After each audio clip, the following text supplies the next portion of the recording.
Hello, hello, hello, hello, hello. Good afternoon, good evening, ladies and gentlemen. Welcome to the podcast on a Saturday, right after the a beautiful game that we just saw that was between the Wolves and Arsenal.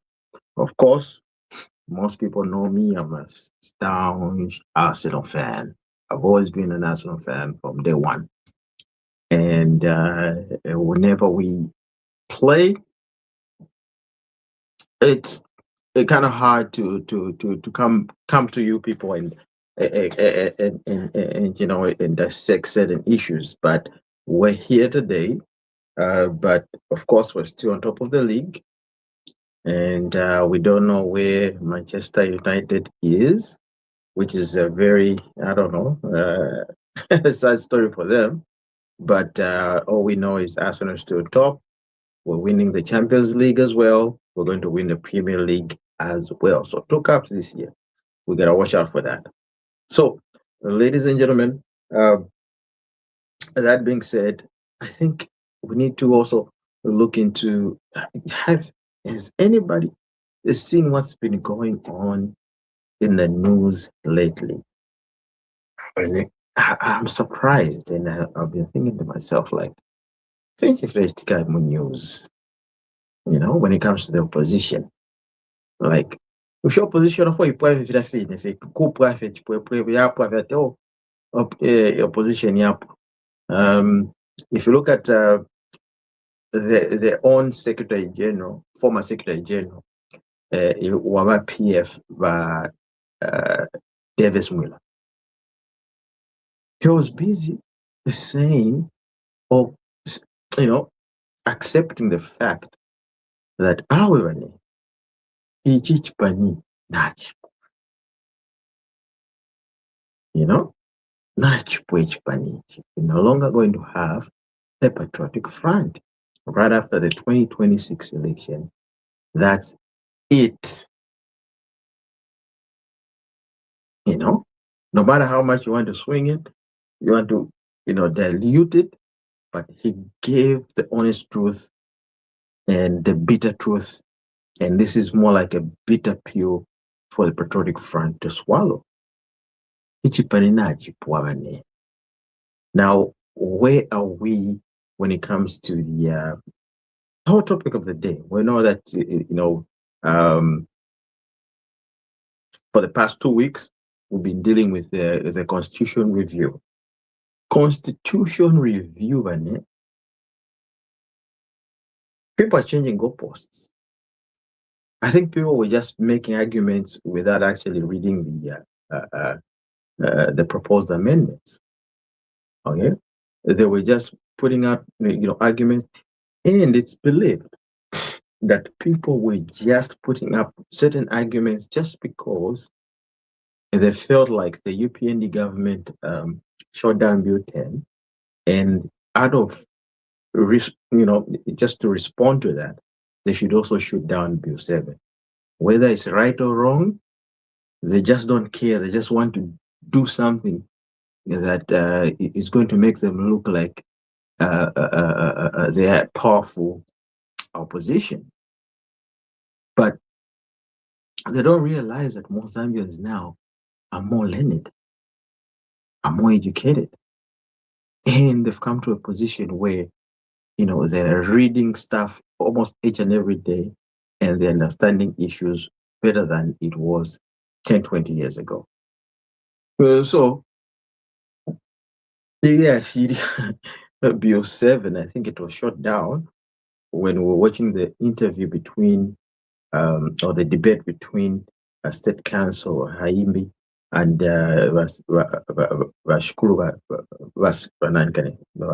Sikota.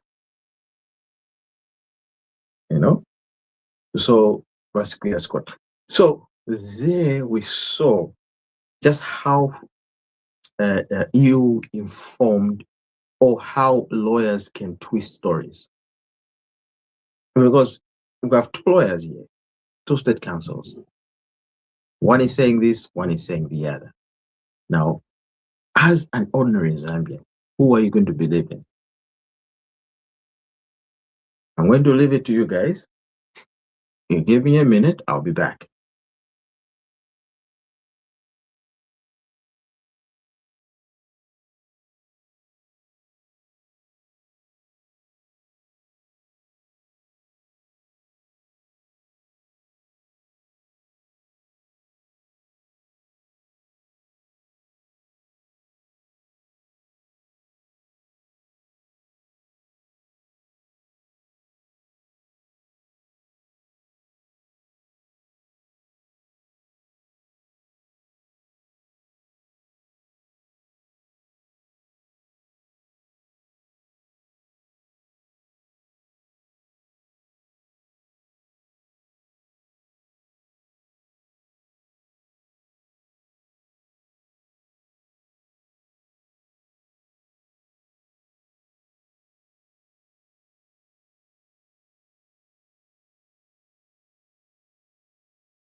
Oh, Mr. Chikonka, can you hear me?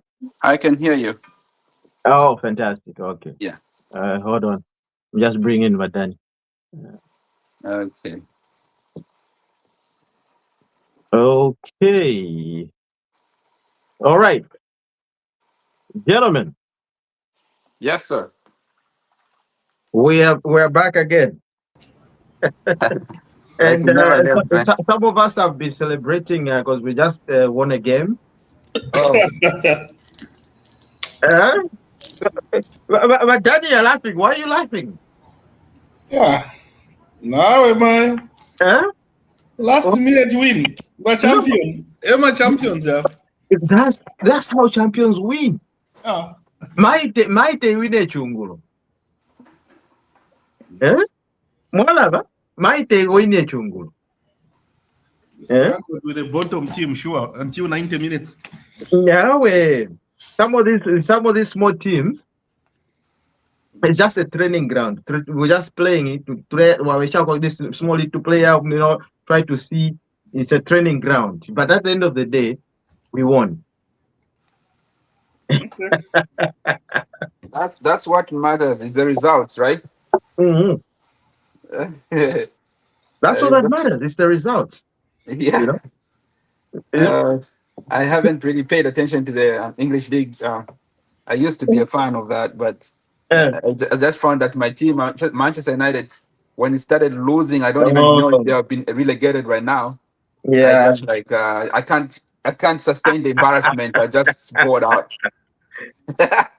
Yeah, but Manchester United now, even yeah, Uh, they you used know, to. soccer has become some kind of I mean, it used to be even then. It has a lot of money involved in it. It's Oh yeah, just not. You know, these players are making lots and lots of money. oh yeah. But in Europe, they pay them top dollar. They Yeah, pay them top they dollar, pay top them pretty dollar. much good But money. in Zambia, it's a different story. Yeah. So, gentlemen, Yeah.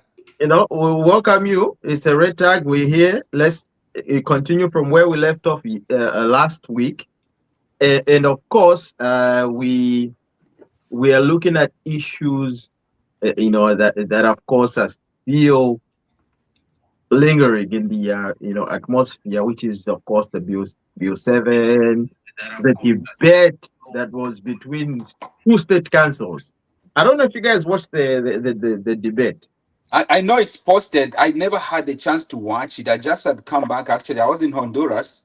Um, I had gone for a medical mission there, so I just came back. I never Okay. had the chance to sit down and kind of spend time on stuff like that. Mhm. Yeah, but I haven't seen it. I heard it was very informative, so I'll look at it at some point. Yeah, it was. Dr. Danny, did you watch that interview? I watched part of it, not all, But but no. Uh-huh. the part that I watched was where the order state council was talking without facts, and then he was corrected. Yeah, yeah. Yeah, so it was quite. Haimbe debated very well. Oh yeah, oh yeah. But Sikota didn't come there. He came there as as an opposition leader, talking the same language as if he's not a Mm, lawyer, without facts and all those mm, speculations. And mm. yeah, so he continued being corrected, which Yeah, was yeah, quite. It was one-sided in my view, because he was talking like the usual opposition talk yeah. of saying this is gonna happen, this is gonna happen, and then they were asking him, "Have you seen the document?" Said no. Mm, But why are you saying that this is going to mm. happen when you haven't even read the document?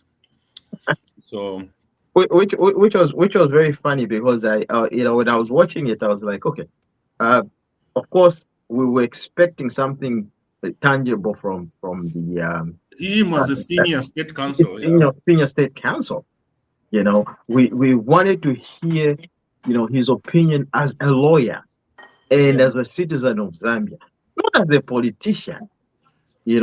Sometimes politics will come in the way, but sometimes you have to remove that that politician gown and put on your lawyer gown, and just talk to the truth. And I thought the old man did bring anything to the table, because if you look at the way Haimbe was articulating issues, it was based on facts. He was even quoting the Constitution whenever he says something. But the old man was just simply just saying, oh, they should have done this, and then they should have, but should have. That's not what, what But it is. you gotta remember, the likes of Scotta Winner. He Mm, used to be the Scotta Winner then, not anymore.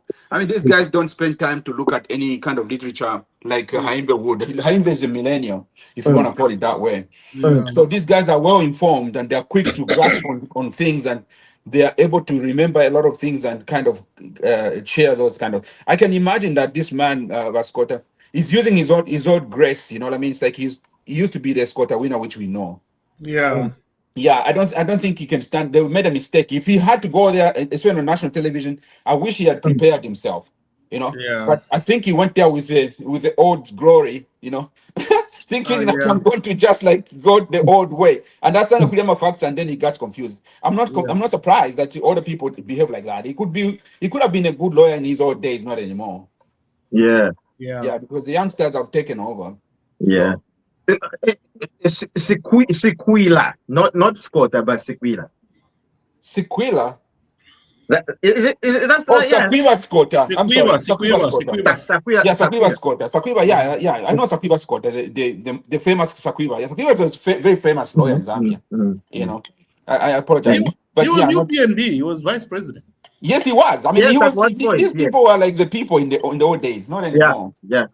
Yeah. And So I wonder what led him to just jump and go somewhere else. well, I don't know. it's just they just all seek type of relevance to some kind. They don't Mm, want to go through them.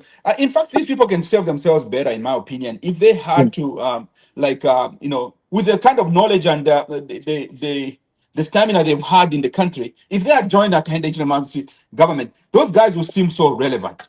But mm, they try and challenge that and try to be on the other side. That way, they can seem even more relevant to individually. You cannot do it that way because somebody just like in a lion group or whatever, in a lion clan, how animals live is a male lion stands up. Only one stands at a time. You can't have two mm, dominant male lions in the same group. mm, mm, Yeah. So they actually walk out and go and think that they can probably be relevant somewhere else, but mm, ending up joining, the likes of EF and all these other guys who have no relevance. And guess Yeah. what? They pretty much mortgage their own uh, integrity. Like they just become terrible. They're like, come yeah, on. You're not the same person you used to be. People start looking at you like what you are, chave. When you yeah, actually so much value. yeah, yeah. Yeah. No, that was very embarrassing. That debate was very, very, like to watch it. I was expecting more from the senior statesman, but of course, yeah, like you're saying, the older you become, the maybe I don't know, maybe you become less knowledgeable. But if you're a lawyer and you're still practicing, you should have information and you should be able to continue upgrading yourself because how are you going to get clients? You You know, would think, you would yeah, think, but you see, they're lucky. Like I said, they use their old glory, so they have new lawyers in their team. So usually Yeah. they're not the ones being in front of them, in front of the king. They just run the practice, and then younger people kind of take over from behind. Mhm. That's like what his name, Makebi Zulu is doing. Makebi Zulu's name is a big law firm, but it's because of his team, not him. He's a terrible lawyer himself. He's Mhm. a terrible lawyer himself. So, what debate would he have? Because he wanted to debate the president. Who? Makebi Zulu? No, no, Sakwila Sikota. Yeah, he Well, wanted to. Sakwila.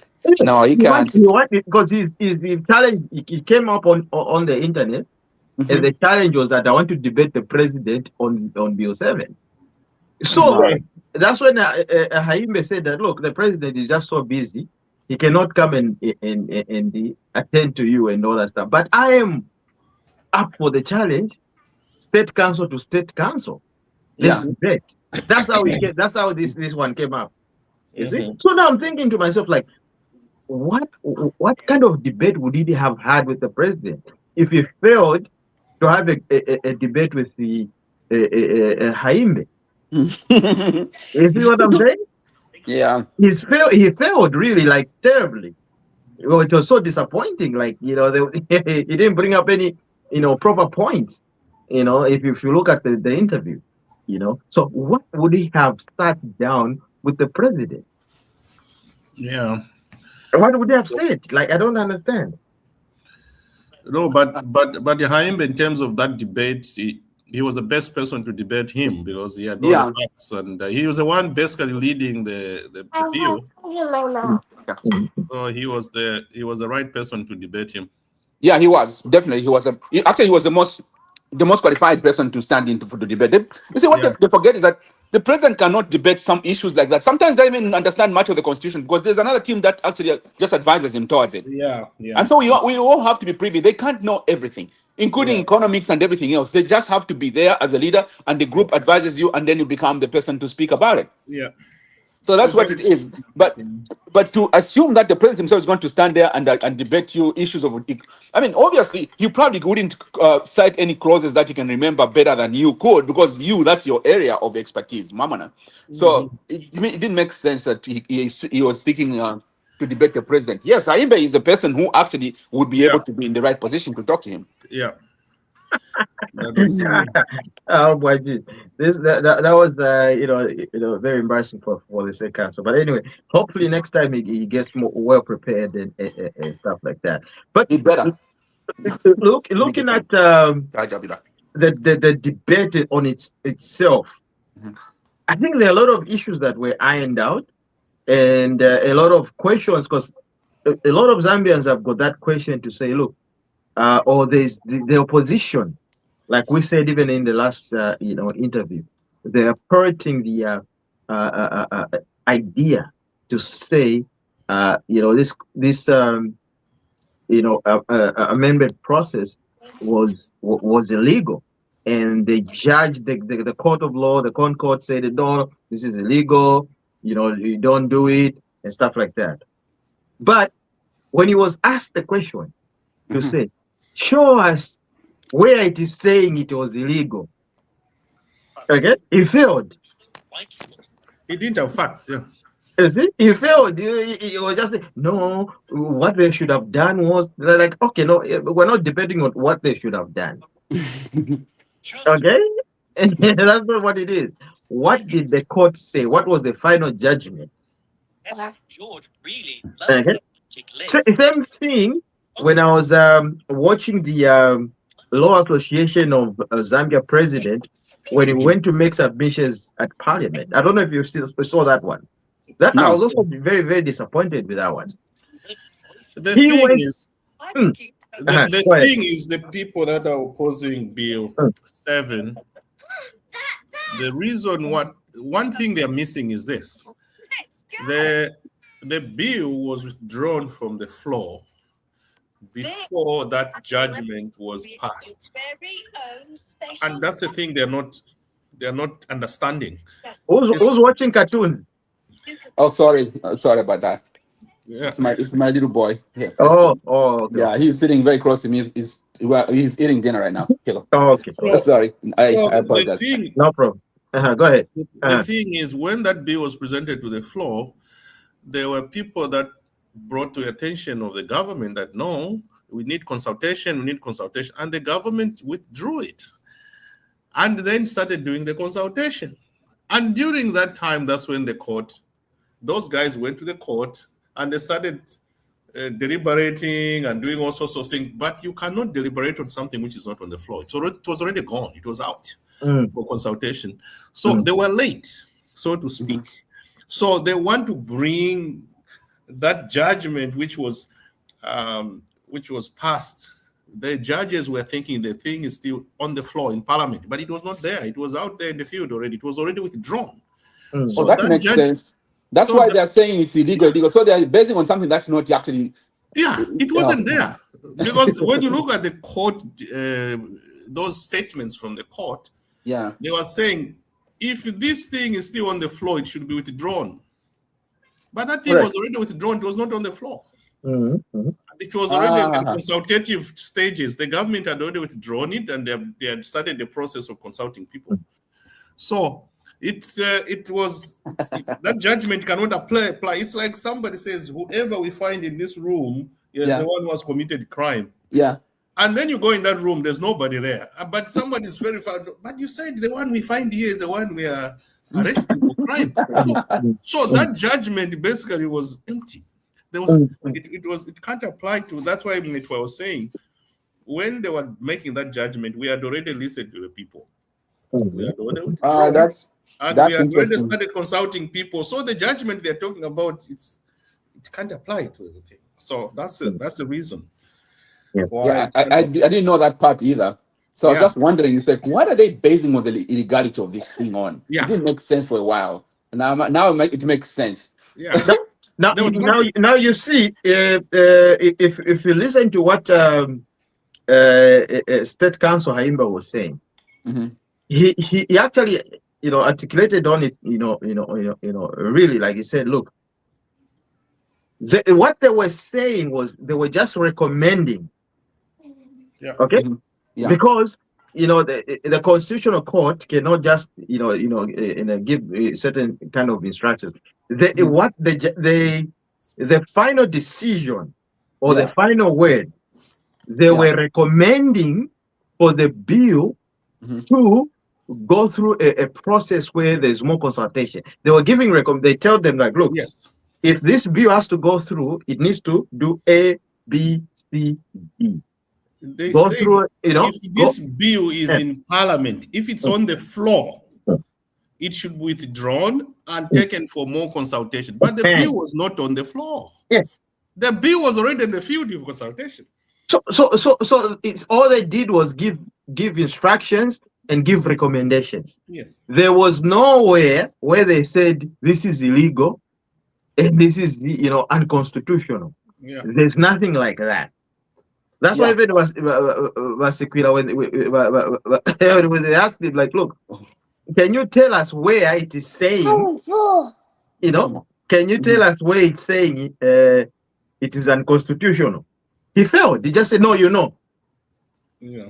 So how do you go to a debate and then you just say, oh, it's there. It's there.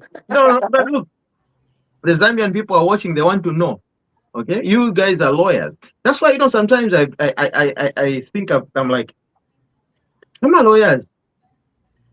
Sometimes I think they just go there just.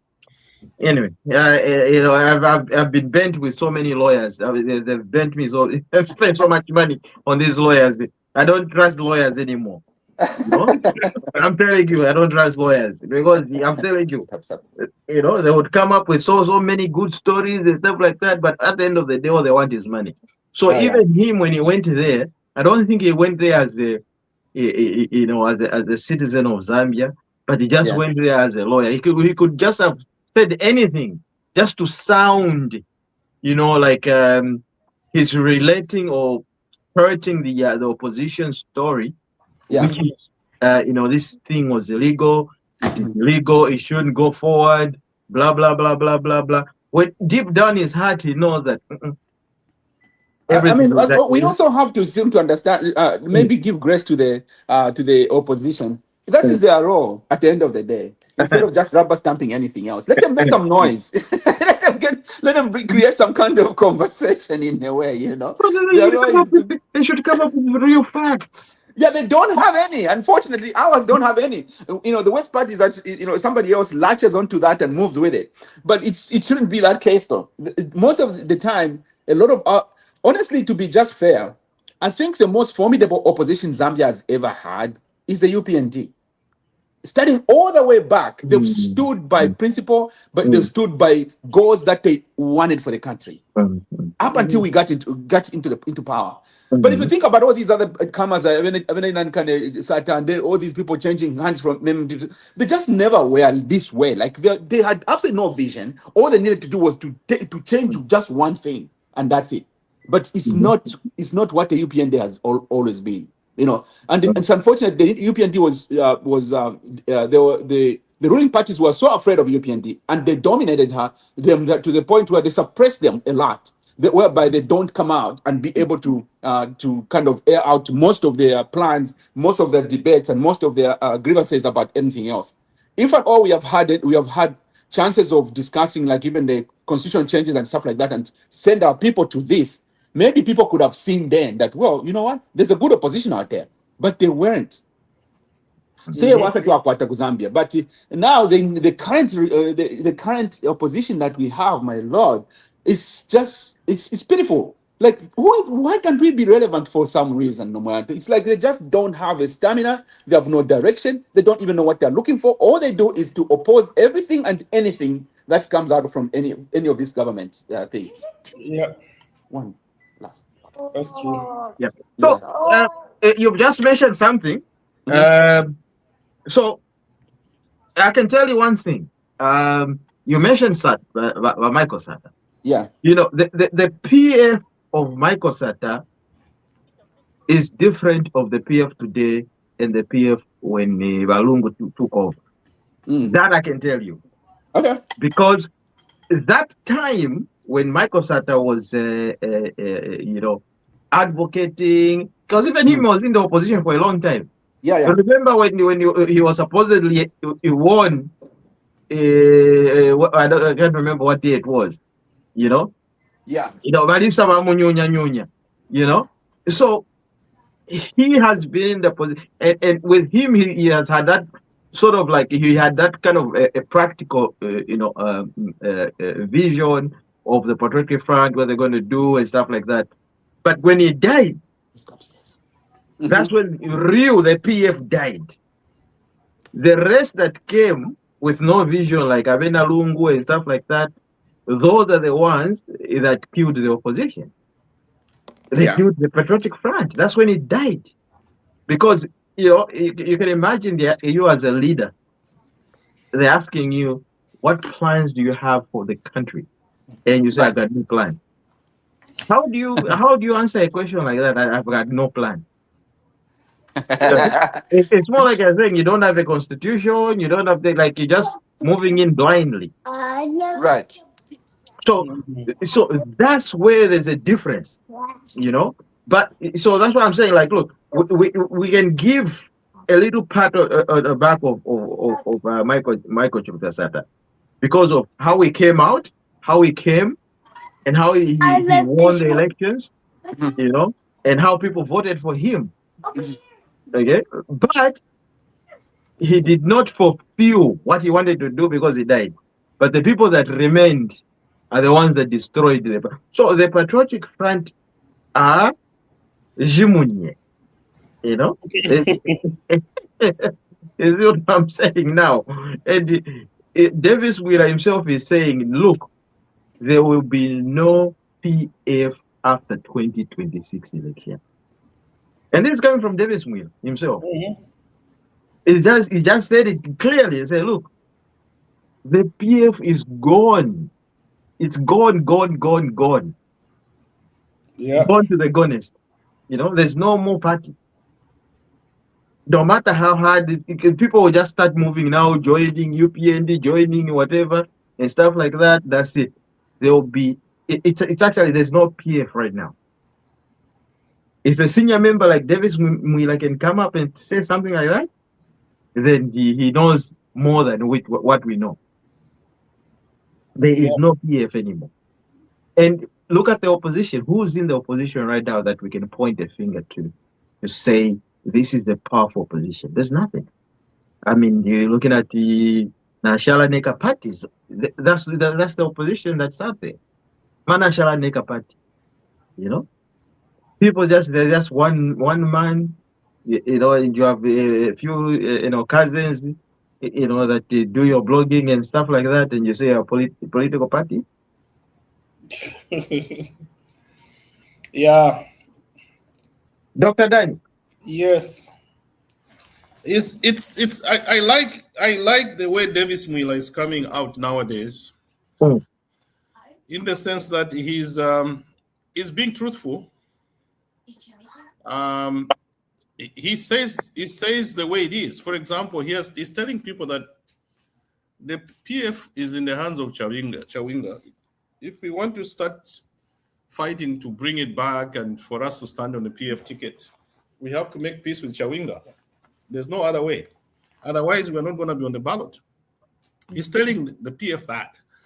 And he's also telling them that, look, if we want to be on the ballot come 2026, we just have to let's unite with a smaller party, run under them, and that's the only way our candidates can go through. Otherwise, if we continue talking about this PF thing, we will not even be on the ballot. Because if Chawinga says no to our candidates, that's it. That's it. So he's very truthful. He's just being honest about the whole thing. But some people are saying, no, we are still PF. Chawinga doesn't have people following, but Chawinga is a legal president. He's the one who's going to endorse the candidate for PF. So Mwila is just being honest. He's just being honest. And I'm surprised one time he was being interviewed by IP, whatever they call him. Yeah, he went to IP, Innocent Theory. He said the best thing that has ever happened to Zambia is for PF to lose. He said it was a good thing for us to lose. That's what he said. Davis Mwila said it on IP's. Yeah. He said because the way we were going as a country, we were going in a ditch. And the best thing that has ever happened is for us to lose. It was a good thing for Zambia. And I said, this man is very, very... Yeah, he said it. Yeah. Oh, my God. Mwanza. Welcome, Mr. Mwanza. Hello. How are you? Yeah. We're good. How are you? Sorry. Okay, just recovering from flu, but I'm okay. Oh. And a little bit of asthma, congestion, but I'm okay. I'm not able to talk much, but I'm okay. How about everybody? How is everybody? We're doing fine. We're doing fine, Samantha. Yeah. I hope you feel better. Thank you. The weather's changed. It's getting cold now. So. Oh, geez, it was brutal. It was -40 in the morning. Oh, boy. Wow. -40 there? That's Celsius, yeah. Oh, Winnipeg, you are guaranteed on the God. We never reach those kind of, I don't know if that's sustainable to life, though, but that's life sustainability. If it was in Africa, it would be natural disasters. No doubt about that. No, you should move to where I am, Niagara region. That's where you need to move. I want to come Puerto Rico, not Niagara. Puerto Rico. Dr. Dan, you see, everybody now wants to come and join you. Here is 26 degrees right now. Okay. Yeah. 26 degrees throughout the year. Oh, wow. Pardon me? It's very, very no, in summer actually it is very, very hot. Manitoba has a lot of water bodies like Minnesota. Yeah, so it's hot and humid, but it's short. It's only October, probably October and a little bit of July. That's it. Okay. Yeah. So now we were just discussing about the Patriotic Front, the opposition, the debate that was there. Between the two state councils, Haimbe and state council, Sakwila. So just thinking that, he didn't give us, enough to ride on being a state council, senior state council, for that matter. And that's what we were just debating. And I don't know if you saw that interview. Yes, I did. I was actually watching it last night. What are your thoughts on that? What's your take? I think kudos to Honorable Haimbe, and he really prepared for the debate. And what I don't understand, whether it's Oasis and all these people that were saying Bill 7 is or against Bill 7, I think the approach is wrong, because they hammered the process. Okay, so we know the content. Okay, so what about if the process is fixed? Then what? So now they are in a problem, because they now start talking about the process, and that process has been rectified in terms of consultations. And it is consultation. I mean, there are witnesses, consultation. They went around the technical committee. They don't have anything in terms of the content. So Sikota went with that same strategy and approach. He can't even quote anywhere on any specific item. He's just speaking in general terms. It's so embarrassing that even a state council can go to a debate and not even carry a copy of the court ruling. The one that you're going to base your arguments on. You don't even have it. Not even the constitution. Not even to say, Mwana Haimbe, Pesako copy yako, there's some I read on page 13. No. So it means they don't have it. The same thing with last time it was, what's this guy? Kasonde. That was horrible. That one. Yes, yeah. Can you give me? Yeah, so they don't have. The only person that actually I've read who kind of gave content in terms of the clauses or articles in Bill 7 is the Chakafunswa. And he explained it in very simple language. If one of you guys can Google it in Facebook, but I'm not saying I agreeing with him or not, but at least he went item and item, so you understand for the common person the dangers of it. Some of it really is only dangerous in the sense when you have a leader like Lungu, he may abuse the system. But these others, they're just talking about the process, nothing specific. So I think Haimbe did very, very well. Sakwila wanted to debate HH. Does he know how HH debates? I was saying, like, look, he brought out a challenge to debate HH. Okay? But what was he going to debate HH with? Because he failed to debate with it. Haimbe. He failed completely. He lamented him, failed. So what was he going to debate with? I don't know. So these guys, the vote is when? On Monday? Monday, Tuesday, somewhere there. Yeah, okay, yeah. Let it just go to Parliament. If we have the numbers, I hope we have the numbers, because I don't want us to lose and these guys will have something to celebrate, because this kind of united them. Okay, they had something in common. So if we lose, they'll say, "Yeah, you see what let them just lose," because there's nothing they have told us that they don't like about Bill 7 other than the process. Yeah. That's an honest fact. There isn't anything wrong with the bill aside from the process. But the process, the government started it even before the court ruling. Yeah. So those recommendations that the court said, go to the people. They went to the people. Yeah. Have a committee. They had a committee. Have a consultative process.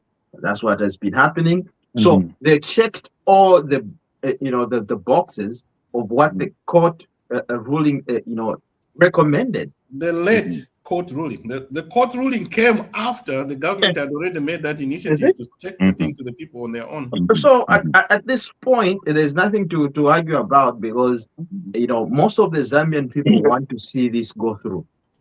Okay, so if one individual says, "No, me, I don't like it because it's ABCD," or they don't understand it, it doesn't mean that the majority of Zambians, that's what they're thinking. No. You can imagine this.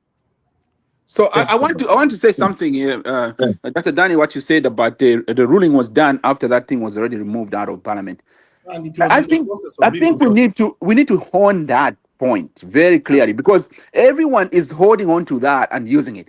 So why not go to the TV, one of our spokespeople, and say that was actually removed the first time around, and the ruling that the Concord had given was for that reason. And then it was removed by the time. So all these people that are coming up with all these things that are saying they said it's illegal. It's not, because that ruling is not. They should really have to clarify that. Laz, that's what Laz was told that in Parliament when Laz was still saying they are the custodian of the law. Oh, that was so embarrassing, eh? Yes, they told them, Laz, what that ruling was referring to what? Oh, to the bill. Where was the bill? It was they're already sitting in Chipata. They were already. So you want to apply the advice from the Concord, whatever, when the government was already doing what the advice was they were talking about. They had already said, okay, we are going to do these consultations. So you can't come and say, oh, the court has said us, but we are already doing what the court is saying. And the Concord didn't say stop the process. No, they advised. Yeah, I just said wider consultation, which they're already doing. They said you should go for wider consultations. Yeah. And the government was already doing that. Now, it was so embarrassing, Dr. Danny, when you just mentioned the Law Association of. But here's what we need to understand: it's not the whole organization. It's just one president, who's the president that I forget his name, and with certain I think it's Lungu or something. Is it not Lungu? period. Zulu something. Zulu. Yeah, Zulu. Lungu? Okay. Yeah, and certain CSOs, not everybody. So they looking like, I think they were sort of like trying to make it political and come to there, because look, he went there because they said they invited him, and the reason for that committee is for people to go and make submissions. Yeah, that's the whole point of that. The selected committee. He wanted to change the rules. You make your submissions. He went there and started lamenting. Started talking about this, that. Oh, the process wasn't good and stuff like that. And then in his own documents that he gave them, he had submissions. And then when they said, okay, fine, you have lamented, what about the attachment here in this document where you put your submission? He said, no, that one, forget about it. I'm just going to talk about it from page 1 up to page 5. But this document is up to page 9. Mm-hmm. Okay? He said, no, forget about the other pages. So, and I was very impressed with the Honorable Wamunyima. He looked at him, is like, you're coming here to make submissions. Okay? And the whole process, or the whole reason of all this, is for people to come to make submissions. Yeah. Okay? Whether they are wrong or right or whatever, but you're saying, okay, I will just lament and cry about, oh, the process was bad and that, but you don't want to make submissions. You've got a document, but you don't want to talk on the document that you've submitted. Okay, so that was a little bit funny. That's why they chased them. They said, "Go. We are removing your immunity, whatever, because you don't want to come on. You've come here for something else. So bye bye." Actually, just to add on to the last, I hear they have an extraordinary meeting because members are not happy that what they agreed was what the Lungisan Zulu, that's his name. Yeah. So he didn't have that mandate. He was supposed to go and submit to the Bill 7, not what he was talking about. Yeah, you can even tell that this guy obviously he's got some other hidden hand or other ulterior motive, because that it didn't even make sense. Even me, when I was watching that, I was like, hey, wait a minute. What he should have done was to submit what he brought. Yes. And then say, in addition to that, I have extra things to talk about. Yeah. But for him, we said, if it's like that, I'm not submitting anything. Okay, go then. They told him, and when they remove your immunity there, you are vulnerable. Yeah. So when they say we have now lifted the immunity we have given you, so whatever you're going to say will be used against you in the court of law. You just have to take off. Yeah. Because now they have stripped you of your protection in there. You're on your own. That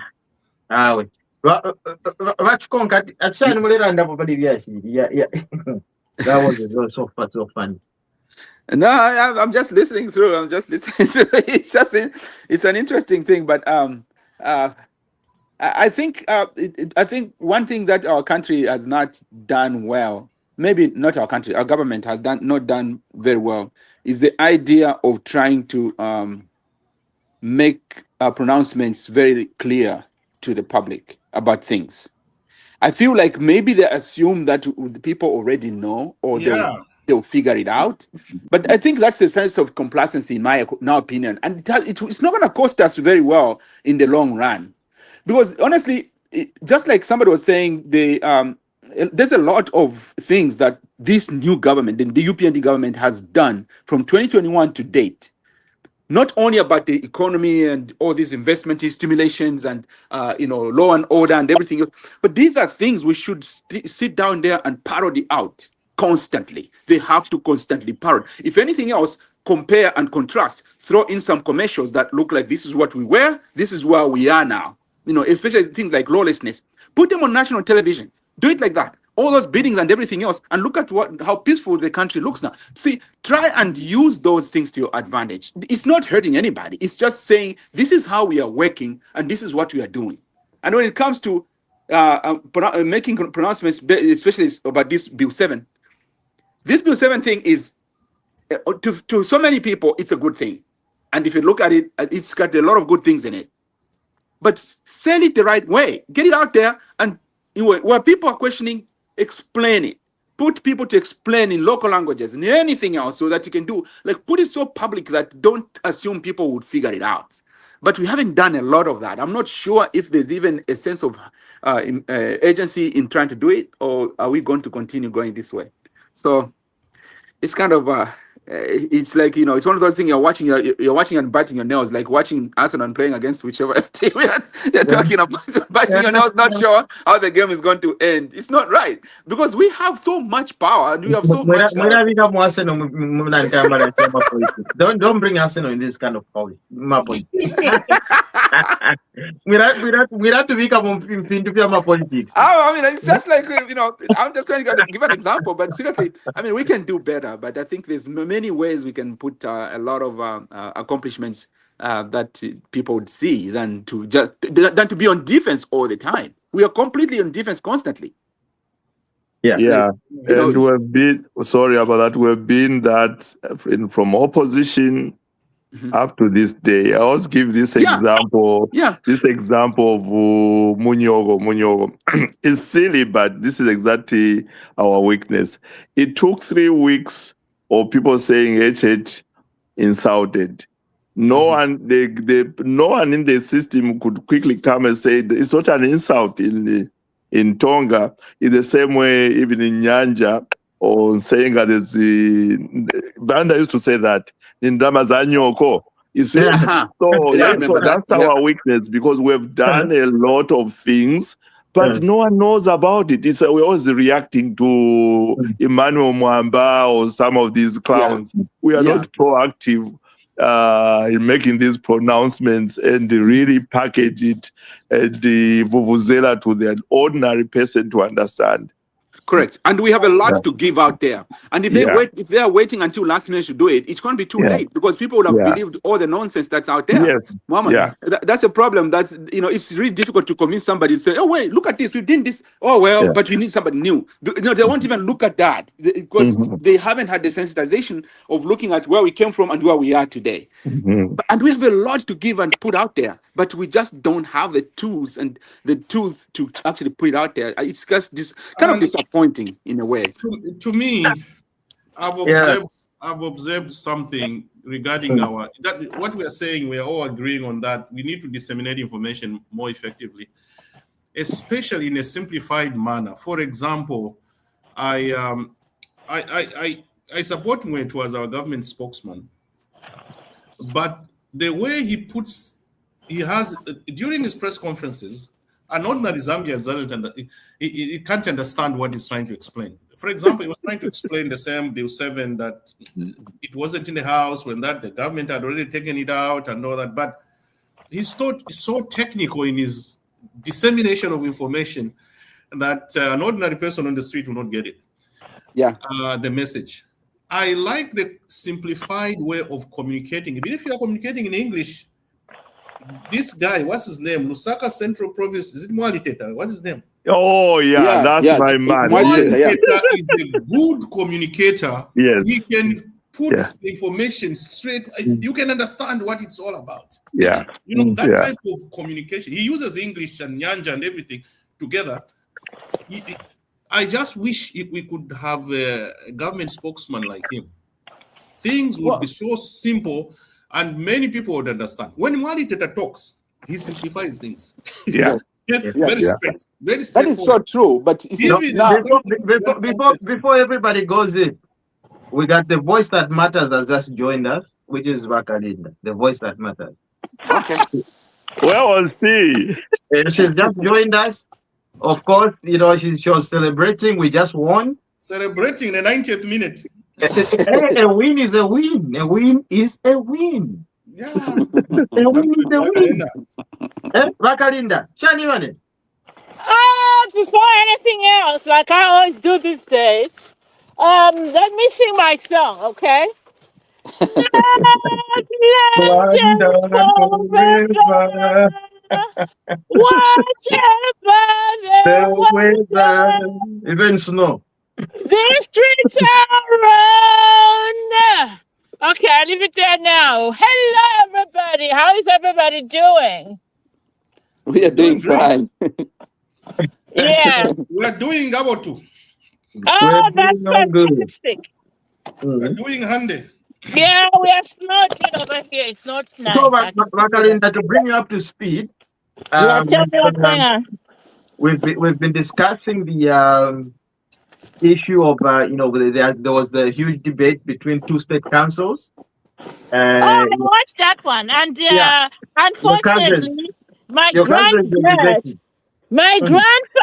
Mr. State Council, Sakwila Sikota, lost miserably. I was waiting for him to say, because I've covered him in court before, and he used to say, "Milord, Milord." That's what I was expecting to hear from him. Come on, as a lawyer, shouldn't you go there with all your facts in the raw? He couldn't quote anything from the political.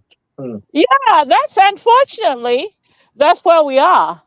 Everybody has just. I know. I mean, Sikota. Let's just look at him. The man is bitter because guess what? HH beat him at the convention to become the UPND president. So that's why he's. That's from it. Yeah, that's where he comes from. Sikota was UPND vice president. Yeah. And so when the Mazoka died, HH won. And since then, Sikota has never been the same.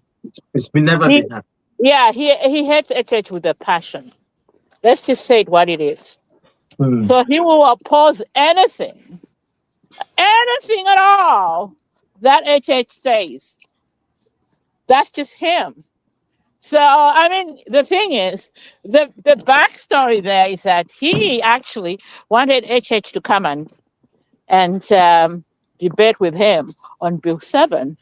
And then he got a challenge from that young man, our foreign affairs minister. He says, no, you can't debate HH.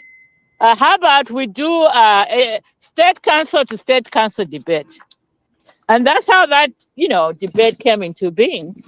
But unfortunately, my grandpa was exposed miserably. I'm sure he would never accept another, challenge like that. I can guarantee it. Oh yeah, no, I don't think so. I do not think so because the politics that the old man is used to are the old ones that if you look or remember, the general, what was his name again? General. I don't know. Bamianda. Bamianda, yeah. Those kind of politics. They're explaining into. They're explaining one thing for 1 hour. Most of explain one thing. Those politics are gone.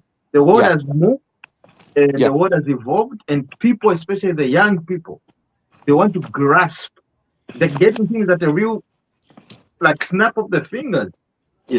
That's why even like if even just give an example, you're going out of tangent, but even look at even music. They don't want to listen to a song that is going to last for like 6 minutes, whatever.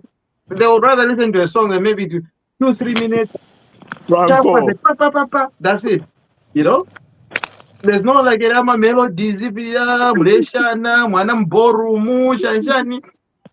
that thing is all gone. Oh, my Chilufia, come on now. We love the long songs. Come on now. Anyway, let me not go there.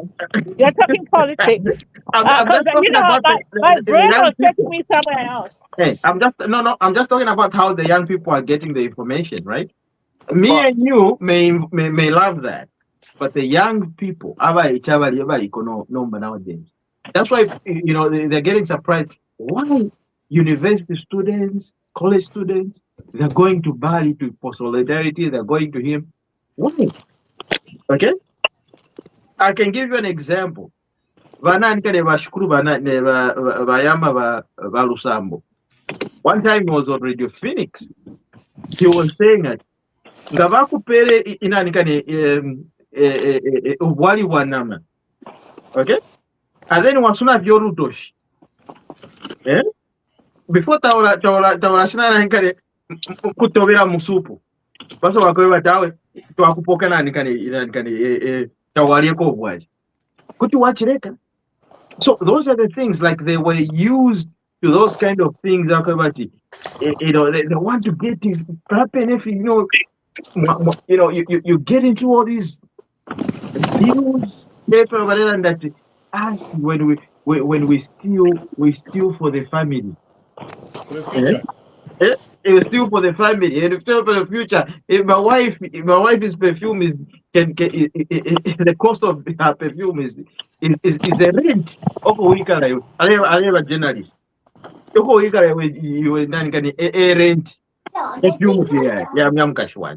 You see, so people are kind of mushroomed in those kind of things, but nowadays the young people want to get information at the snap of their fingers.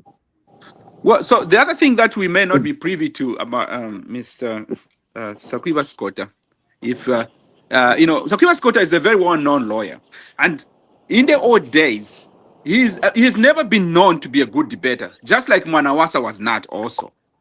But Sakwila Sikota's majority of the cases that he won them on technicalities. He could corner like the people that is defending, or people that whatever plaintiffs to the court. He could corner them to a point where on technical grounds he won the cases.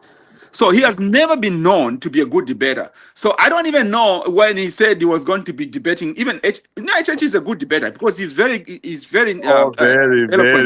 He can actually think through stuff before he speaks. That's a good part about it. So it's like anybody who can dare to try and stand with HH is just really, really trying to bury himself. They don't know what they're getting themselves into. But I was surprised that he was even saying that he could debate HH because he himself is not a good debater naturally. But he could win on technicalities. He could have taken, maybe they could have taken HH to task by, quoting some of these, codes or whatever they have in legal language that HH might not be privy to if he had to. But other than on a one-to-one on issues, I don't think anybody would stand a chance on him. To me, I think what he was trying to do was to get some fame amongst themselves, amongst the Tonse and all these guys, that this is the potential leader we can choose. Okay, I think he was trying to build his own reputation amongst themselves, but he ended up messing up. So I don't think anybody would be looking at him as a potential leader in their groups. The next one is Marokula on a debate. I don't know debate. No, that's a bad one. Also, he's a really bad. Have you ever heard of interviews? Marokula, I don't know what he wants. But he was hammered yesterday by Chief Nyarugwe. Did you watch that? No. What happened? No. Oh, he went he paid a courtesy score to Chief Nyarugwe, and he was on him. He says, "You are campaigning here. Where's the body for Lungu?" Yeah.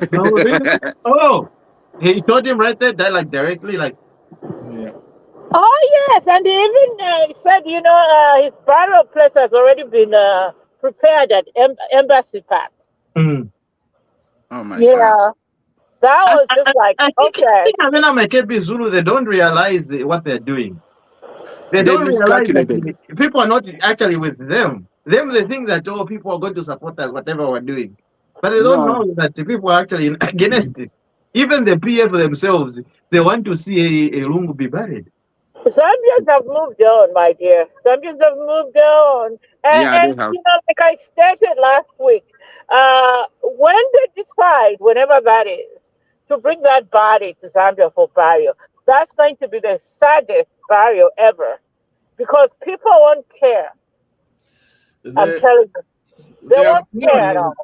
Their plan was to say people will vote for them so that Lungu's body comes back. That's why they said we'll bring Lungu's body when we win in August. So that they thought when they say that, people are gonna say, okay, let's vote for them so that we bring our president back for burial. They thought the two are gonna sink. But now they continue saying it, and people are not responding in the same way. Who thinks like that? That's why Lungu was the most hated person ever. I mean, look at it this way. That's why they wanted to use the body for. They wanted to say, people, we are bringing in the body in August. Vote for us, and you're gonna see your leader here. We'll bring the body. So that people now will start saying, okay, let's vote for you so that we bury Lungu in Embassy Park. Yeah, they miscalculated. They miscalculated. There's no link between the two. Can I just right on that, Doc? I mean, who thinks like that? I mean, politics is about numbers, right? So if Lungu got 0 at State House from the people who were protecting him, what does that tell you? That in death, those zeros will turn to millions? People just don't care. You know, I mean, that the people, all Lungu supporters were going to vote for them so that they bring the body. That's not going to happen. People have moved on. I mean, they should just heed to David Miller's advice. I think it's timely. Otherwise, I mean, in August, they'll find that they don't have a candidate. Yeah, that's what Mila is telling them. Yeah. Form your own party and then just come up with one candidate and move on. There's no more PF. Yeah, PF is dead. We want to acquire this. I think this is I think I'm going to give it, call it as it is. Imitimasha so nishe imitimasha kwebati. Himonobulosh. Okay? Because you cannot have this kind of thinking or this kind of, like, there's no way in the world or nowhere, Zambia, doesn't matter whether you're from the east, west, north, south, or whatever. You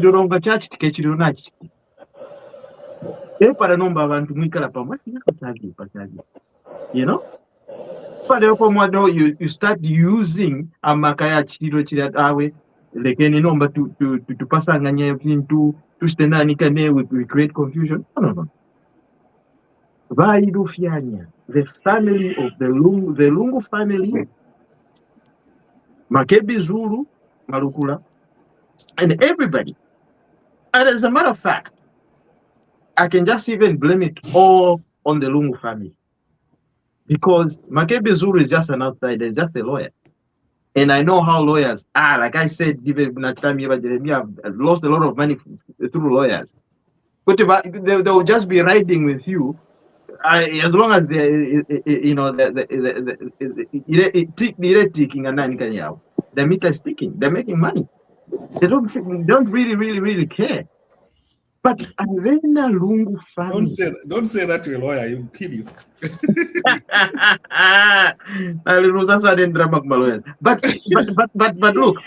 But look, the fact of the matter is this: Avena Lungu family, what they've done is something that has never been done in Africa, and the whole world is looking and saying, like, in their heads, really, even if you hated somebody like HH with a passion, you can just say, however, let's just do the right thing. Okay? This thing that they've done is going down in history to say there was one president and a family that did not want for their for them to be buried in their home country because they hated one Tonga president. Because that's what it's all about. That's what he was even saying. There will be a president, but not this Tonga one. So if you look at it, they have messed it up for themselves. And the people of Zambia, if they were looking for a sympathy vote, because avena Zambia vene na alilira kali kumwe vantu vakwezi natulira ifwe nefilyamba fyashishani fyapwa twalila filamba fyapwa twalila. What next? Ngavaisa mulete ngali fwa. That's why there's all this argument whether he's dead or not or whatever, if he's there or not, or gavaka mulete tabaka mulete. People have moved on. They were trying to make HH look bad. Okay? They were trying to say, oh, HH, Muneni HH, Shani, so that they mess him up. You know? But the people of Zambia have just seen and realized that, the problem is not HH. The problem is not the government. The problem is the Lungu family, Malukula. And then, what do? He comes here to say, I want to be the president of Zambia. You want to be the president of Zambia? You've left the border in South Africa, and you're coming here to say you want to be the president of Zambia. Look, the people of Zambia, they're reading through your lines. Yeah, his motives were pretty known, but again, as much as we can say the Lungu family and all that kind of stuff, I think the Lungu family and Makebi Zulu, when they sat down, they thought, especially because the Lungu's wife and his daughter were pretty scandalous, so they have a lot of scandals that they thought needed to be covered or protected from. So it seems clearly that maybe their concept of being trying to wait it out until they can actually throw in Makebi Zulu as the anointed one to come out and lead the PF pack. It was all miscalculated, basically. They just it was such a wrong calculation on their part. How much do you think they gave Makebi Zulu to come to? Quite a lot. I mean, he knows all the scandals. He knows all these kind of things, these guys, man. I'll even be laughing because look, I even know myself that I can't win HH. Where in the world can you get like Makebi Zulu? They stand one-on-one with HH. Well, but here's the thing: the PF is a group of stupid people. I'm sorry to say this.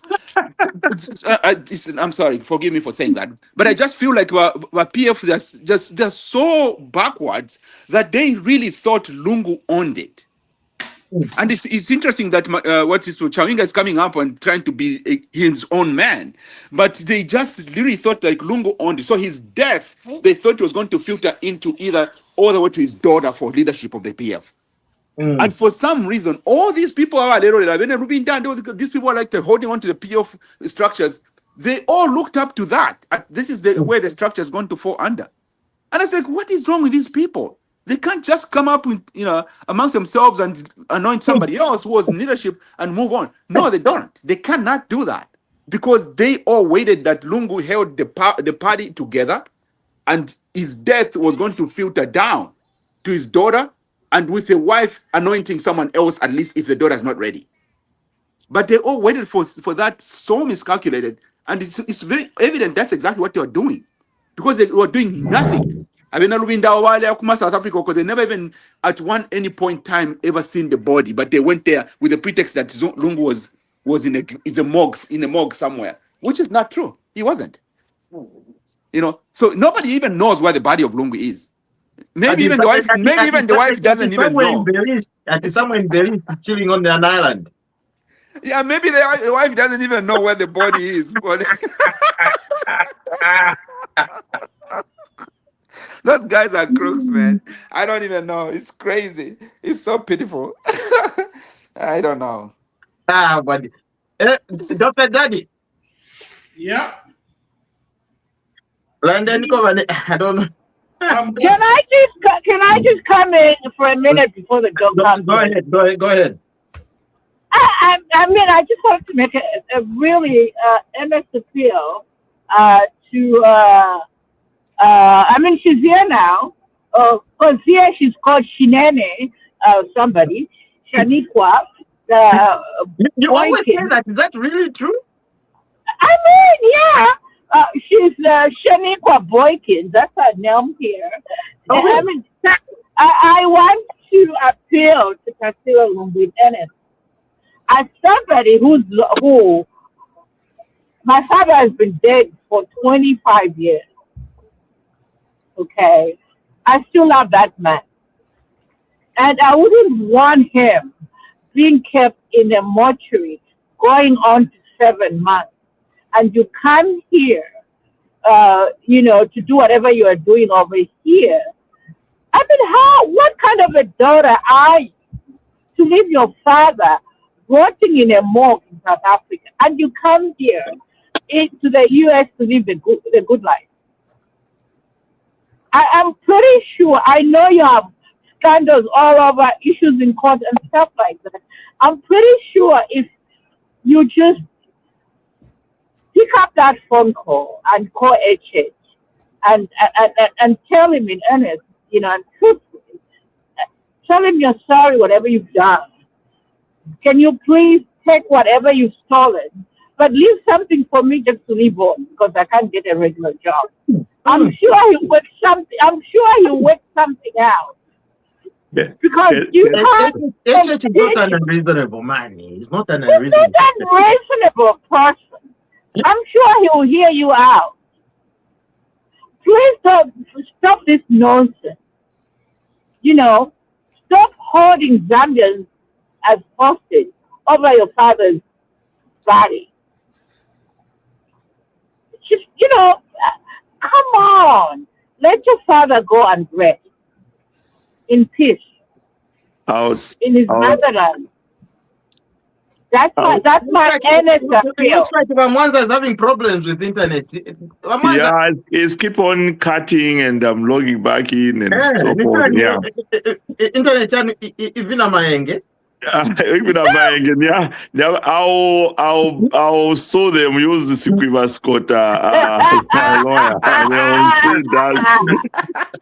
I would like to add what Akalinda said. This is also my take. These guys have cases, okay? So Lungu dies. You can still use the body, but use the body smartly and effectively, okay? The same Malukula or the daughter and whoever you want to use, talk to HH. Any Malungu can pick up a phone and call Bamutinda. My husband has died. We have issues. He was straight. You put a spin. He was stressed and blah, blah, blah, blah, blah. Is there a way out of this? You get my point? Yeah, I mean, even Manawasa did the same with the Chiruba. It says retain 50%, then a lawyer, but there are ways of circumventing these things, right? Or going around these things. Mm-hmm. You use the body. The cases may be dropped. Maybe some of it you keep, some of it they will take away. Like Mamalung, the wife, out of, say, for example, the 15 flats, they can give you 5, maybe get 10. Those cases could maybe, that's my opinion, HH is not unreasonable. Yeah, in the situation, if they're done it immediately,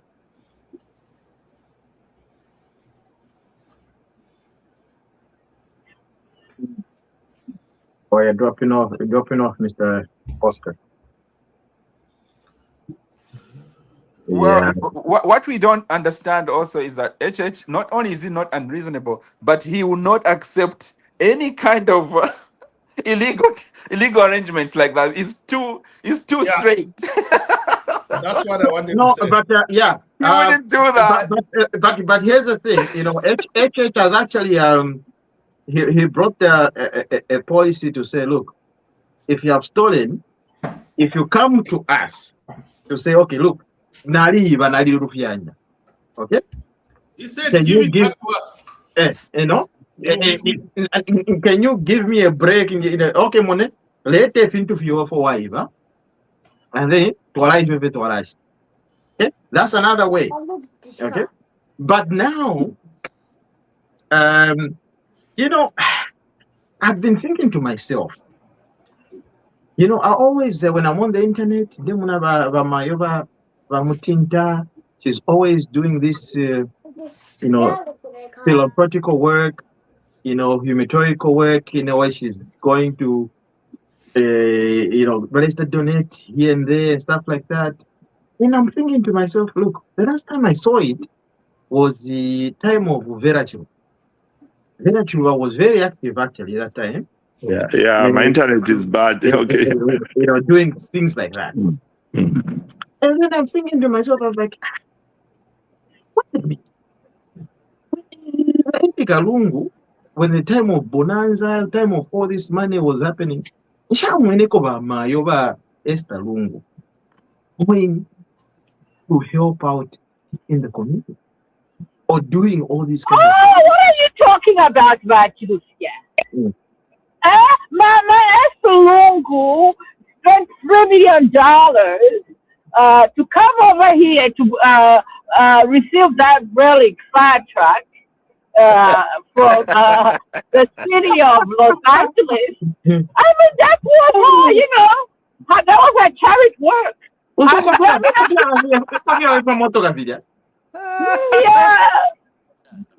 Please. Oh my good Lord. No, let Mamaza speak because he's having internet issues. Let him finish his thought. No, I'm just saying, like, look, I'm just thinking to myself because I saw, Vera Chuluba, she was, like she was very, very, very Hope Foundation and all that stuff, and you can tell that somebody is doing something because, they want to help out the community.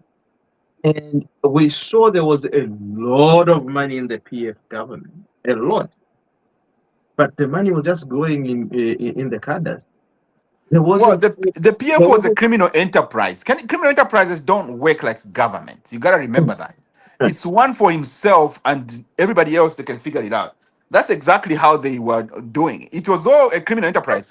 When he can send what's his name, this Bonanza guy to go and on a private jet to withdraw cash in dollars and bring it home, you would think he doesn't know anything about that.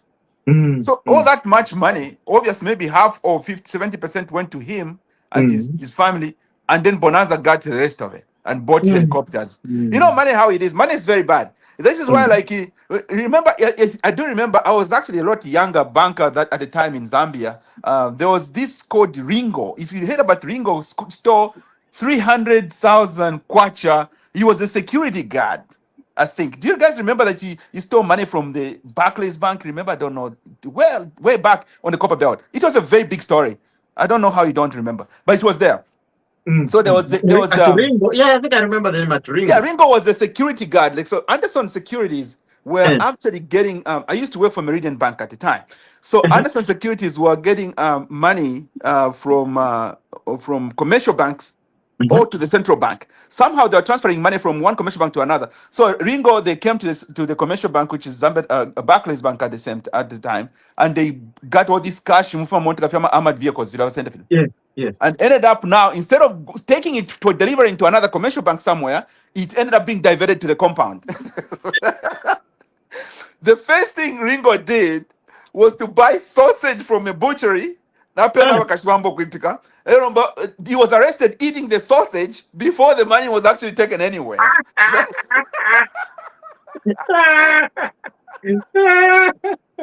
Oh my God. So anyway, this is the funny story, but this is what money does. So I'm thinking of this Bonanza guy. He gets all these millions of dollars. How much more can you put out there, outshore accounts, outshore everywhere in this world?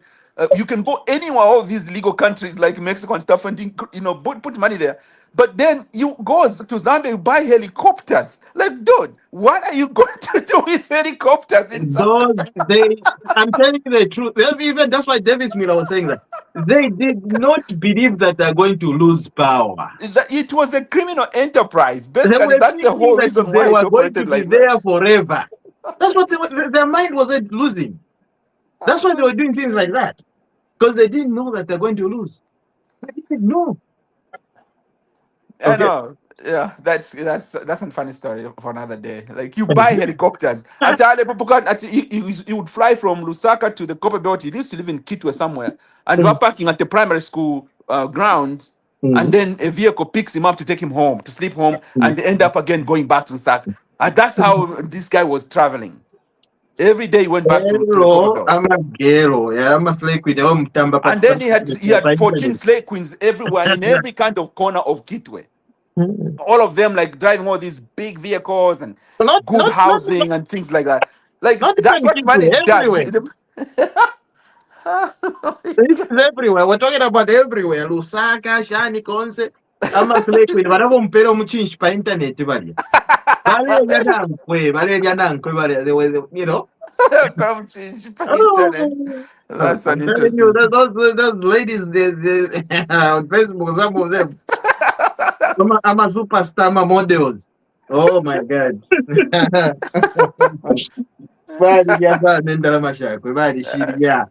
You know, that's why they can even, maybe say a prayer for him. But anyway, yeah. Can we talk about the Quenyus? I think we can at least today dedicate a few minutes for Quenyus. You know, there's a developing story also. That I saw, as you know, I don't have a social media much, but I saw a developing story that the U.S. government was trying to sign a memorandum of understanding with the Zambian government to help in health sector and all those other things. A whole lot of money. I think, is it $2 billion that they have signed? So I believe it has not been signed because the U.S. said there's a little bit of conversation regarding minerals. No, that it's been signed. So it's already been signed. No, it wasn't signed. It wasn't signed. Okay, what's the truth about this? No. Oh no. The thing is, the assistant secretary, what's his name? Secretary of State was in Zambia this past week, where he announced that the U.S. government was giving Zambia $2 billion to help in the health sector. That was the biggest announcement, I think, that I picked. Yeah, as a grant, correct? Yeah, so as a grant. There are two deals here. There's a grant that is going to go into health sector, and that's going to go into Millennium Challenge. Of course, we know that the Millennium Challenge project. The government of the United States, well, the U.S. government is supporting Millennium Challenge. So this one I know for sure. Millennium Challenge, the deal that they just signed, the MOU, and also health sector. Okay, so I know the one that Shivamba Kanyama signed a few days ago at the embassy with the three American companies. Yes, I know of that one. That is a different one. Yeah, so there are two deals. There are two deals. There's the one for the grant, because a grant is a grant is a grant. There's no need for complications or for signing and stuff like that, right? There's no memorandum of understanding when it comes to a grant. A grant is one party coming here to say, okay, guys, we're going to give you this. That's it. Now the other one, where there's a memorandum of understanding where Chibamba Kanyama it actually was signed. I saw him sitting signing. Yes, that is true. But there is one that has been held back. That I don't know which one it is. I believe it's the MOU regarding the health sector. But I don't know why all of a sudden it's being a grant is being attached to the MOU that is being held because there's a misunderstanding or something that has not been agreed upon. Yeah, there is one that has been held back because the U.S. is asking for a condition, something to do with the private data sharing, something like that. Yeah, and Kenya is also in the same dilemma with the same one, because I think Kenya has pulled out of that one as well, because they said they were going to give us, I think, whatever the amount is in billions of dollars, but then they put this. I think the condition sort of came out after, the Trump way of thinking. Yeah, so that one hasn't been signed. You know, Right. yeah. Right. Yeah, it seems like there's it's a big deal. What is your take, people, in that on all these things that they're trying to get into the U.S. government, trying to do this and that? Again, a grant is money, is free money basically. They give you money, and so go ahead and take care of yourselves. You don't have to pay it back. Correct. We are fine. We are happy with that. But then you don't get that much money. And I said it somewhere in the one of the comments, like, there's absolutely no way the US is going to just throw out that money at you and not ask for anything back. I commented on that. I'm like, there is absolutely no way. There is a catch here. Something is going to have to give. And you know what? It wasn't long. I saw something that said, well, it's been held down because there was a critical mineral deal that was not agreed upon as a condition for the whole idea of the grant. Yes. And here we go again. Everybody wants to come into our country and get everything we have with conditions. So basically, they're paying forward to get what they want. I don't know what your take is. I think, my thinking was this. Look, if you saw recently, Trump was between trying to, bridge a smooth talking or a peace treaty between Rwanda and the Congo. You can tell that Trump is actually now realizing to say, look, the way the world is moving, you need critical minerals. For the first time in his life, he was the one condemning Zambia, all these African countries, saying all these people are bad and stuff like that, and not realizing, like, look, these are the countries that have the minerals that you need. China, at the other end, is coming in heavy, investing in Africa, especially Zambia. Europe, also the same thing. Now they tell him, they say, look, I think we're losing the game here. Okay? Because Trump is about power. All he wants is power. It's about power. I want to be, the biggest guy. I want to be controlling the world. But if you don't have the critical minerals, how are you going to do it? Then all of a sudden, you remember, Zambia was condemned. They took away all the aid they were giving us in terms of the aid from HIV and health sector. It all was taken away. President HS stood on his feet and he said, "Look, if you're not going to give us this, we're going to create our own manufacturing, companies, and we're going to work with countries that are going to work with us. We've already going to build a multi-billion-dollar, drug manufacturing country plant in Zambia with a connection with India and Egypt. So all these things, they're saying, like, look, okay, it's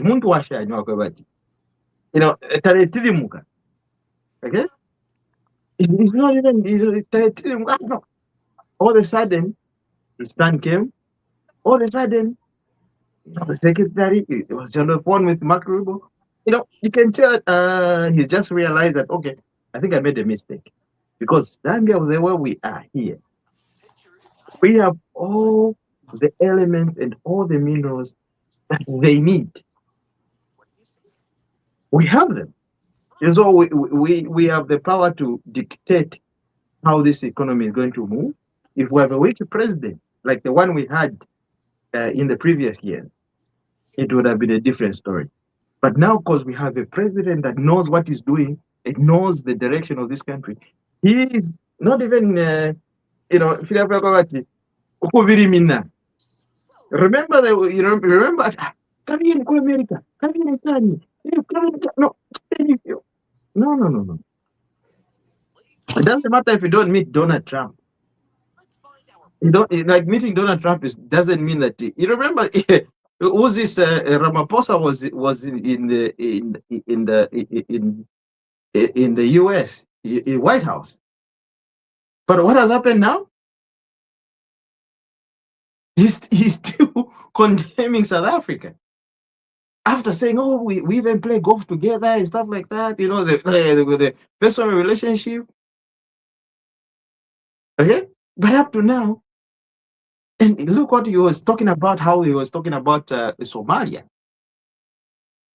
So anyway, I don't even go there. I don't even want to go there. Yeah, but you're saying everything right. I think we should be. I don't know. I don't know how much I trust the US. But I can even trust China on top of the US, because this idea of how they just come up and change their mind and tweak people around. Our countries, like especially ours, have a lot to lose by trying to like mortgage ourselves to bigger guys like them. Honestly, because in the end, once they take out the plug, it leaves our situation very, very, very bad and very vulnerable. I'm so glad that there's a balance of Chinese investments in there and American investment in there. And just today, actually, on social media, on my WhatsApp social media, I don't know. On my one of the videos that they posted on these groups that I'm in on WhatsApp, there was some kind of a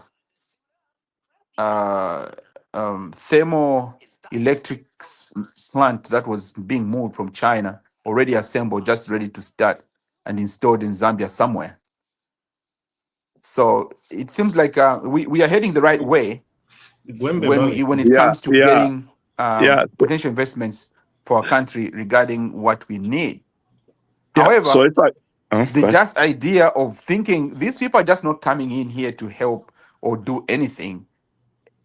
They're coming in to get our resources. I think it's something that it's a big conversation, obviously, but it's something that I hope our leadership is aware that these commitments are not for free or for just because we are good, but they came to help us in a way, because a lot of those things that we have our own resources, and we can probably do it on our way, on our own. But obviously, they're coming in there. They really should tighten up things to a point whereby they don't get too much out of what they're putting in. Yeah. That's my take. I don't know. I think it's eventually to be seen it's yet to be seen what are these investments really all about. At the end of the day. So the good thing with China is fast. You see, US, there's a delay. I was just reading through that agreement. The 1.5 has been delayed because the US is looking for there's a condition regarding minerals. Okay, even it's for health, how they want to tie it to minerals or something. The 50 million we're talking about, that was a grant, but the 1.5, the signing has been delayed. But there's a difference between China and the US. China is fast. The president just talked about the diversification of power. I mean, has been talking about it, but since the last press conference, the Wonderful Industries, they are investing in something like 600 megawatts in Mamba of thermal. Okay, my nephew works for Zesco. They're already putting the power lines, transmission lines from Muzuma in Choma that will go all the way to Kafue. And those are the equipment you're talking about that was ready on their way from China to Zambia, because my buddy is the ambassador, Zambia ambassador to China. So they are fast. It's announced today, within 2 days, things are moving. US wants to put all these conditions and they're going to be left behind. The same with our drug requirements, medical requirements. I think Zambia partnered with India to build a drug manufacturing firm at the Outmouth facility. That's already in place. I mean, they already built. The construction has already started. So US is still putting these conditions and what. I'm not saying they should not. Some of these countries, they don't care. You want this? That's the need. Let's go with it. So, Trump. The government of Trump is the work is still working on that colonial, master kind of don't even want to talk too much about mindset. it, but so that's what it is. And if you look really deeply, the way our president moves or thinks, he is not going to sell Zambia. He's not going to sell Zambia. He can never, ever, ever, ever, ever sell Zambia. He has that mindset that Kaunda had. The Kapwepwes, all those, old freedom fighters. That's the mindset that it has. So they would, sprinkle or try to, give us these little, tokens and stuff like that, try to hoodwink us. But we know what it is. Like the world has moved on. We're no longer in the 60s. I think the sooner they realize that Africa is no longer in the old ways of long time ago, in the 60s, yes, it could pass. But not now, not now. Because a lot of people are now awoke, and a lot of Zambians are thinking on the tip of their toes, and they're trying to figure out how we're going to move in this coming century. Like how our children, our grandchildren are going to live, right? We don't just want to sell this country. Look, we at an advantage right now because we are holding the most precious minerals in the world. Zambia actually, if it was up to them, they would rather have Zambia be civil war in Zambia. If it was up to them.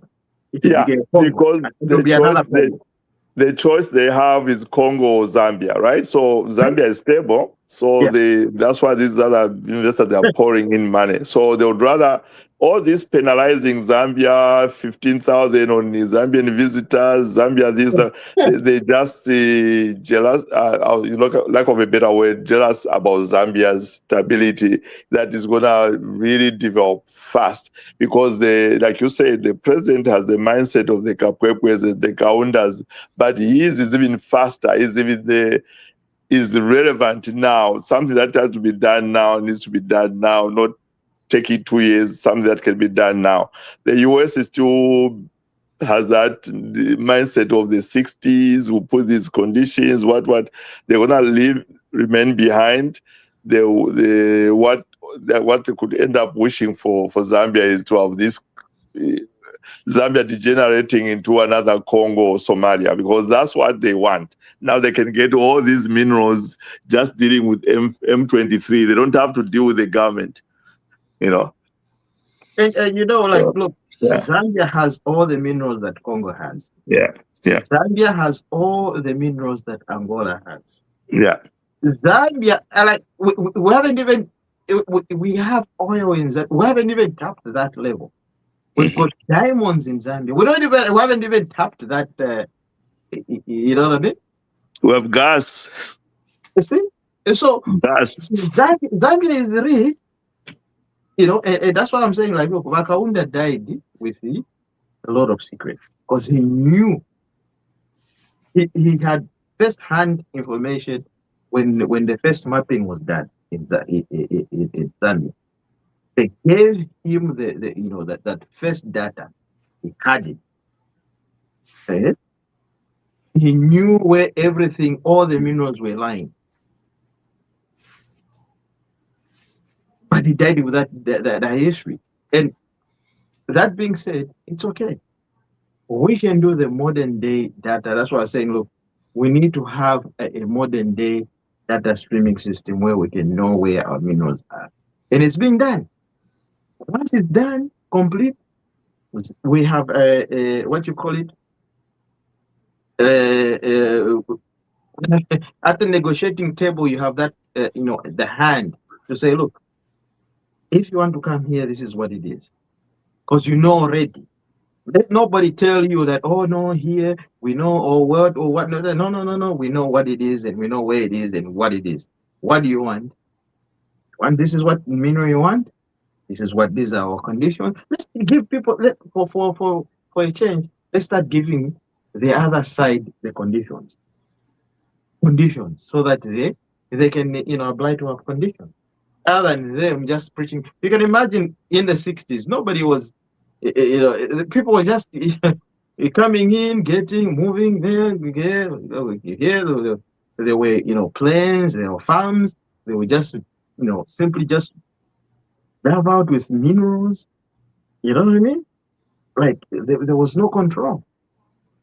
The Zambians, there were very few, very, very, very few educated Zambians in the 60s. Now we've got a lot of people that are educated. And we need those people now to come on board and say, look, let us put things in order so that nobody can come and take advantage of what we have. The minerals that we haven't even discovered yet. We're just tapping on the surface right now as we speak. We're just talking about copper. Gold is just being miraculously being discovered. Gold. Okay? You can imagine nobody knew that there was gold in Zambia. If people are saying that gold has been in Zambia, people knew that there was gold in Zambia for years. Okay? Yep. Go ahead, Wadan. Yeah, I'm just listening to you. It really, my only observation is that I don't know how many people have realized that there have been 3 major signing ceremonies or negotiation meetings between Zambia and the U.S. within a 1 month period. Within 1 month, we have done 3 major country to country, big negotiations, which is very odd in my view. We started with that meeting where they sent these diplomats to come in and talk about the visit. The U.S. officials came to Zambia and talked about the U.S.-Zambia collaborative in mining and all that type of thing, and we signed some stuff. Now, when they came to Zambia, we didn't conclusively sign that agreement to work with them. They went back to the U.S., they called our ZDA, Zambia Development Agency, and then they signed these, using their companies, they signed these agreements with some mining firms there on minerals. And just this week, they come back again, they want to sign another agreement. They want to give us 1.5 billion on our health sector for the next 5 years. But then they put strings attached let's sign that agreement we had in Lusaka last week. So you see where they're coming from. They are basically trying to twist our arms to sign an agreement so that they give us 1.5 for the next, from 2026 to 2030 on the health, whatever they call it, health sector partnership. Yeah. But as you have said, I think Africa is awake now. We are not going to be fooled anymore. And knowing our president is definitely the right person at this moment. He's a good negotiator. He knows what is good for our country. I don't think he's gonna let Zambia lose out in some of these things. And the good thing is, unlike in the past, where we used to have these so-called colonial powers come here and then threaten us with, this and that, and they were using so many methods, divide and rule methods. They would divide us, and some of the times, you remember, they used to give us some economic incentives tied with some very strict rules, whereby at the end of the day, the country loses out. Okay. Sometimes in countries which are very only two religions, like Nigeria and all that, they will use that to divide people so that they start fighting and stuff like that. So those days are gone. Those days are gone. And also, they used to use our ignorance of not knowing what we had to exploit our resources. Now we know what we have. So it will be very difficult for them to come here and dupe us into signing some of these agreements. So whatever they want to do, I think they will not succeed. That's all I can say. Yeah. Fantastic. Oh, let me stop. Mr. Mwanza is gone already. All right. So yeah, I think we need to close. We've been on for a long time. We even forgot what the time is. Yeah. So thank you very much for joining us today. We're gonna meet next week, unless there's something last thing that you want to discuss or anything that you want to put across. Last words, last remarks. Mr. Danny? There are so many have occurred in the past few weeks. I think we should dedicate that next time. Next time, yeah. I know there's so many. Yeah, definitely. All right. All right. Thank you, and we'll chat soon. Thank you, and have a good evening right there in Puerto Rico.